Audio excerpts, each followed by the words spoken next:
management. Do you remember that phase? Felt like kind of a brief phase of Mike Tomlin's tenure when we were picking him apart every single Sunday related to clock management. Good morning to you. Good Wednesday morning. I'm Dejan Kovacevic of DK Pittsburgh Sports, and this is Daily Shot of Steelers. It comes your way bright and early every weekday. If you're into hockey and or baseball, I also offer daily shots of Penguins and Pirates where you found this clock management. There's a reason I'm bringing it up, even though I won't bring it up again for the remainder of the program.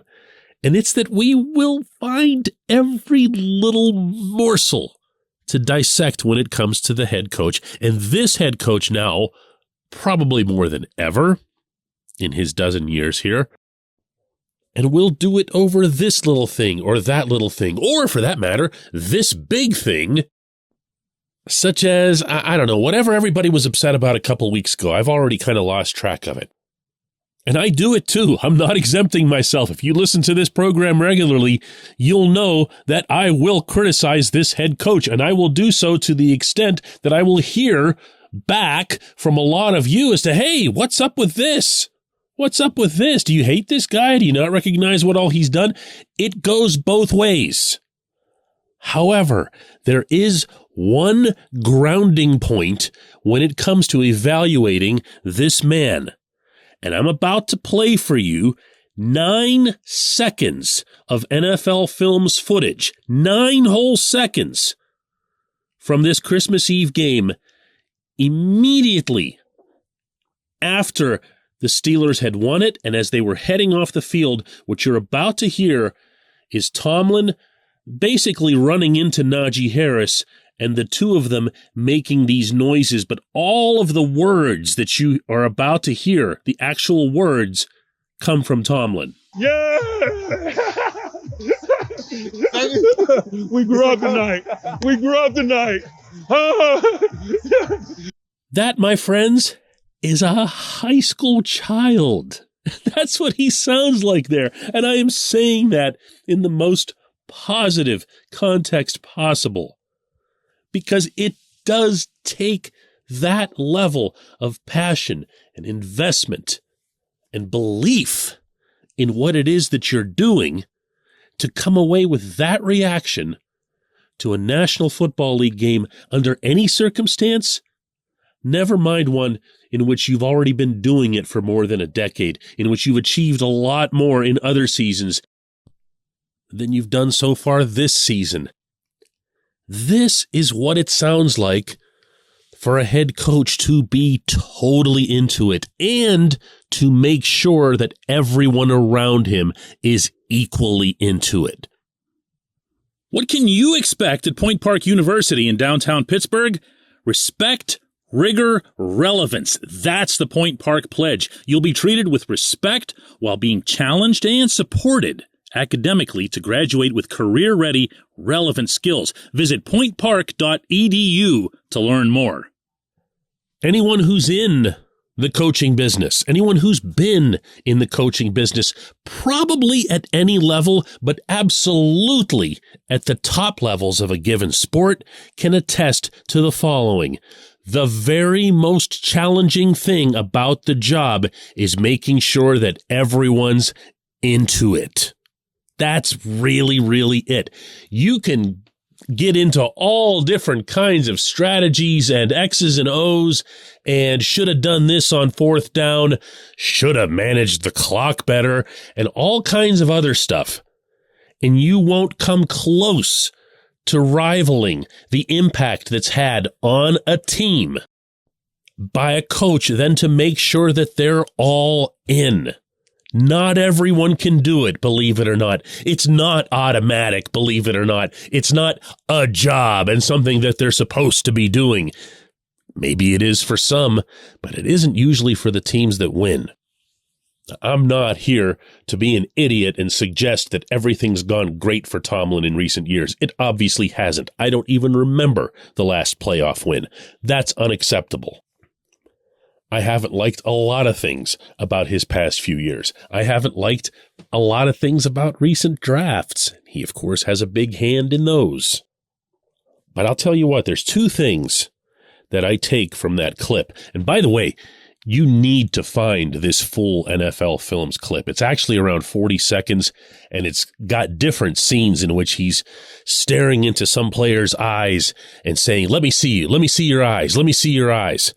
And he's letting them know, actually, he's talking to nobody in particular at one point. He's just wandering the sideline saying how he could have been working in a mill or a mine somewhere in Virginia had it not been for the NFL, meaning he himself.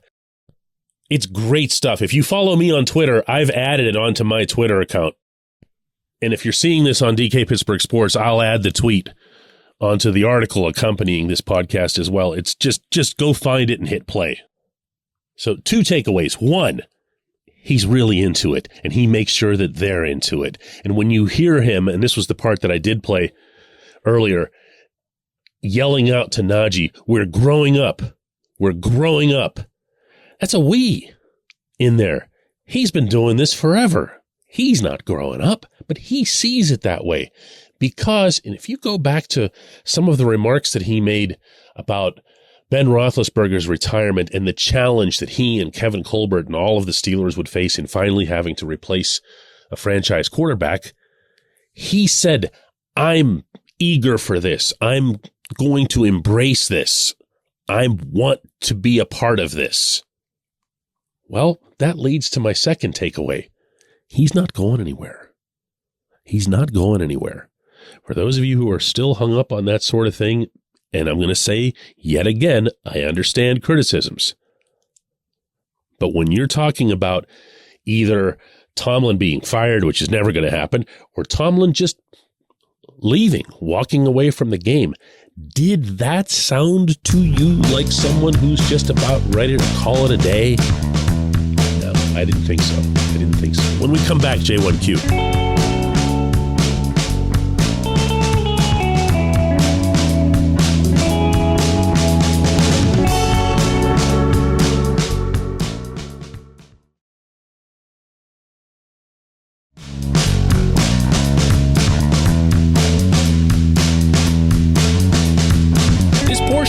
Shot of Steelers is brought to you by our friends at Mike's Beer Bar.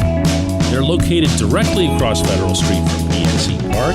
They are the one, the only, the premier destination in Pittsburgh for craft beer. More than 500 craft beers available, more than 350 of those local, and more than 80 of those on tap.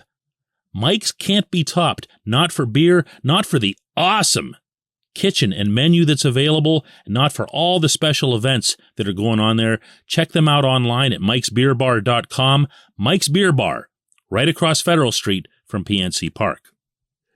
Today's J1Q comes from Chris, who writes, "I am not a defensive tackle aficionado, but it seems to me that Cam Heyward has been an elite dominant tackle for years. Is this an accurate perception? He's been named an All-Pro a handful of times. Is he a Hall of Fame candidate, or is he just going to be known as a great player for a very good franchise?"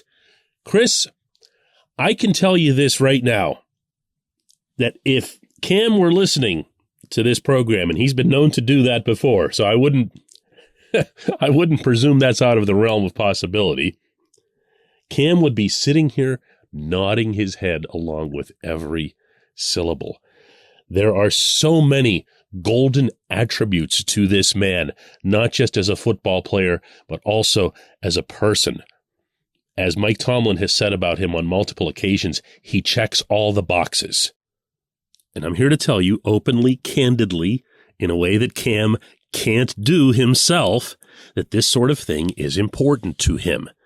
He believes that he deserves X amount of respect for what his achievements have been in the National Football League, what they continue to be, and what he hopes that they'll be in the future, because he's absolutely not done.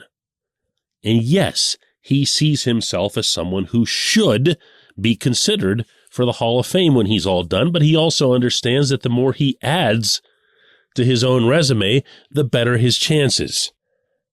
So, even though you don't say why you're asking this question, I'm going to presume, and I think safely, that it's because he was unbelievable the other night against the Raiders. He just was.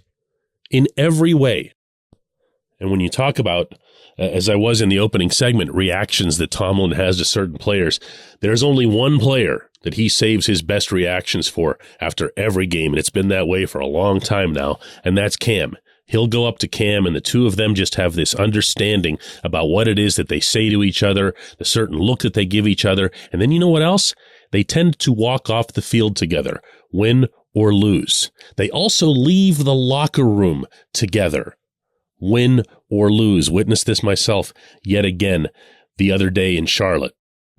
So I say all this good stuff, but I'm going to maybe burst the bubble just a little bit here, even though I shouldn't. I want you to hear it out first.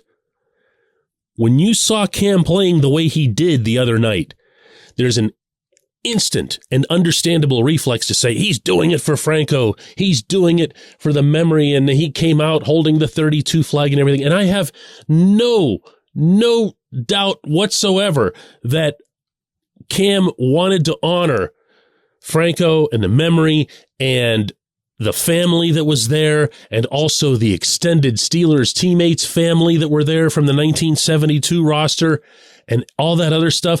But I am here to put my hand. Listen to this smack.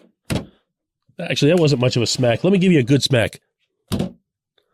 That is me smacking my hand on a figurative stack of Bibles to tell you that the reason that Cam went out and played like that was that he got snubbed from the Pro Bowl, and he hates that. Like, he hates that a lot. He sees himself as being one of the 3 or 4 at the worst best defensive tackles in the game. There was a tweet that somebody had earlier in the year.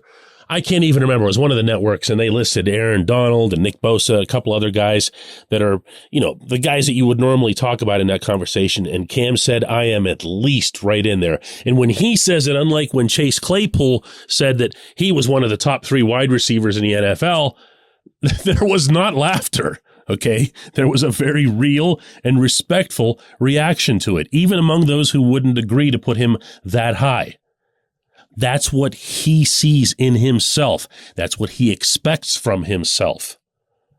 I've always admired this about him. I don't see this as any kind of minus or his looking out for himself before the team or anything like that. He doesn't have that in his DNA at all. But that, believe you me, was what had him going more than anything else. I'm grateful for the question. I'm grateful for everyone who listens to Daily Shot of Steelers. Let's do another one tomorrow.